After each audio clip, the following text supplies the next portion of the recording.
E nós vamos estar lendo aqui o capítulo 15, né? Versículos 25 em diante. E nós paramos aí no finalzinho já do capítulo, né? Nós vamos estar lendo do versículo 25 em diante para nós podermos fazer aqui uma breve meditação, né? Temos ainda alguns minutinhos aqui no estudo bíblico e hoje não vamos ficar sem o estudo bíblico da escola dominical. Vamos lá, capítulo 15, versículo 25 de aos Romanos, que diz assim: Agora, porém, estou de partida para Jerusalém, a serviço dos santos, pois a Macedônia e a Acaia tiveram alegria de contribuir para os pobres dentre os santos de Jerusalém. Eles tiveram prazer nisso e, de fato, são devedores a eles, pois se os gentios participaram das bênçãos espirituais dos judeus, devem também servir aos judeus com seus bens materiais. Assim, depois de completar essa tarefa e de ter a certeza de que eles receberam esse fruto, irei à Espanha e visitarei vocês de passagem. Sei que, quando for visitá-los, irei na plenitude da bênção de Cristo. Recomendo-lhes, irmãos, por nosso Senhor Jesus Cristo e pelo amor do Espírito, que se unam a mim em minha luta, orando a Deus em meu favor. Orem para que eu esteja livre dos descrentes da Judéia e que o meu serviço em Jerusalém seja aceitável aos santos, de forma que, pela vontade de Deus, eu os visite com alegria e, juntamente com vocês, desfrute de um período de refrigério. O Deus de paz seja com todos vocês. Amém. Então, aqui estão os versículos 25 a 33 do capítulo 15 de aos Romanos. E nós vamos já iniciar aqui, neste mesmo áudio, falando a respeito desse planejamento do apóstolo Paulo, né, que gostaria de ir a Jerusalém, levar a coleta que ele havia arrecadado entre os irmãos lá da Acaia, lá da Macedônia, onde ele possivelmente estava, e aquele recolhimento, ele inclusive diz aqui que era algo assim como uma gratidão, porque eles receberam o evangelho dos próprios judeus, não custava nada que agora eles dessem algo em troca, mesmo que sendo algo material, muito embora o evangelho não é um objeto de troca, né? Bem entendido aqui que era algo de gratidão, uma forma de gratidão a Deus pelos irmãos lá, e sabendo que eles lá em Jerusalém estavam precisando de ajuda, então eles se prontificaram. Vejam que não é algo assim que foi pedido, ninguém pediu nada, né? Eles mesmos, sabendo da situação, eles resolveram, pelo próprio prazer de ajudar. Olha só que coisa bonita, né? Eles resolveram lá na Macedônia e na Acaia, eles tiveram a alegria de contribuir para os pobres dentre os santos de Jerusalém. Que coisa linda, né, meus irmãos? Quando as pessoas têm essa gratidão, têm esse coração de alegria em contribuir com aqueles que passam por necessidades. Muitas vezes é claro que a gente sabe que nem sempre a gente pode ajudar os necessitados, porque às vezes a gente também se torna necessitado de algo, né? Mas é tão maravilhoso quando nós vemos esta atitude. E os irmãos lá da Macedônia receberam esta alegria de contribuir. Que nós possamos aprender com os macedônios, com os irmãos lá de Acaia, que tiveram essa maravilha de Deus, né, nos seus corações. A alegria de contribuir para os pobres dentre os santos de Jerusalém.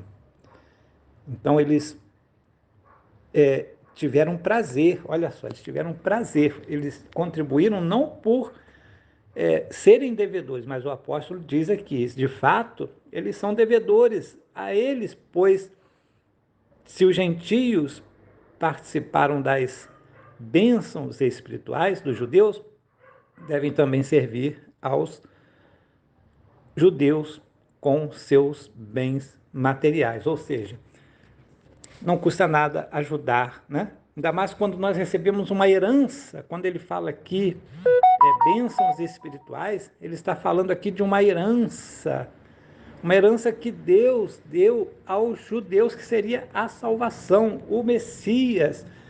Deus enviou o Messias, Jesus Cristo, para salvação daquele povo e eles não entenderam, eles pensaram que era uma salvação política simplesmente. E depois de eles aceitarem Jesus, poderia até ser uma salvação política, porém, na verdade, Jesus estava começando a querer mudar o coração de cada indivíduo, de cada pessoa em particular, para que depois que toda uma nação se convertesse ao Senhor, então eles seriam libertos, eles conseguiriam a libertação, mas era necessário uma conversão. Sem conversão não há libertação. Sem conversão, sem a luta interna, não existe salvação. Sim, meus amados irmãos, isso fica bem evidente aqui neste texto, né? Porque eles receberam bênçãos também lá dos irmãos judeus, bênçãos espirituais, ou seja, as coisas que Deus determinou para os judeus através dos patriarcas, através das mensagens, através dos profetas, tudo isso falava respeito, dizia respeito aos gentios, os judeus. Então eles abençoaram espiritualmente todos os gentios através da mensagem cristã, da mensagem do evangelho, da mensagem de Deus. Não era agora nada demais, então, retribuírem também de uma forma material, reconhecendo que eles foram abençoados e abençoando também esses irmãos lá da Judéia, né? Aos pobres que estavam passando necessidade. Então, eles tiveram prazer nisso, em ajudar. E continua aqui, que assim, depois de completar essa tarefa e de ter a certeza de que eles receberam esse fruto, irei à Espanha e visitarei vocês de passagem. Sei que quando for visitá-los, irei na plenitude da bênção de Cristo.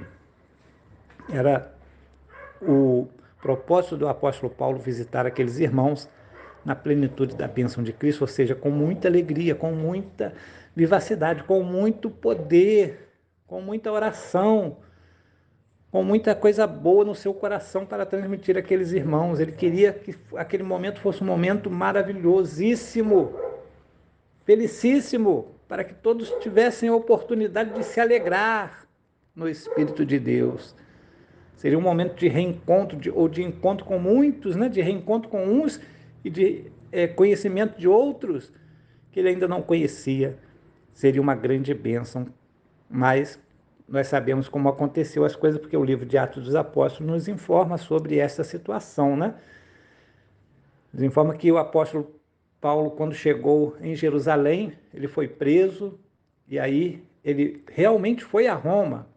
Não sabemos se ele chegou a ir à Espanha, como ele planejava. Se ele tivesse ido lá em Jerusalém e não sido preso, talvez ele tivesse ido à Espanha.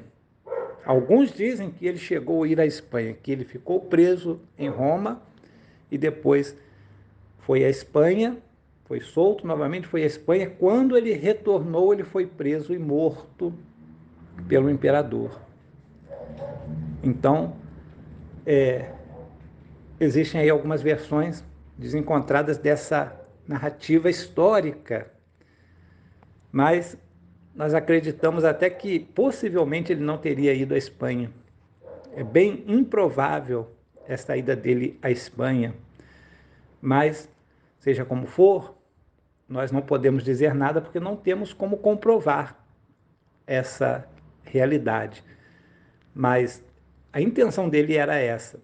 Possivelmente ele, quando chegou a Roma, foi preso e ali ficando, depois do julgamento, ele teria sido imediatamente já morto, sentenciado pelas autoridades romanas.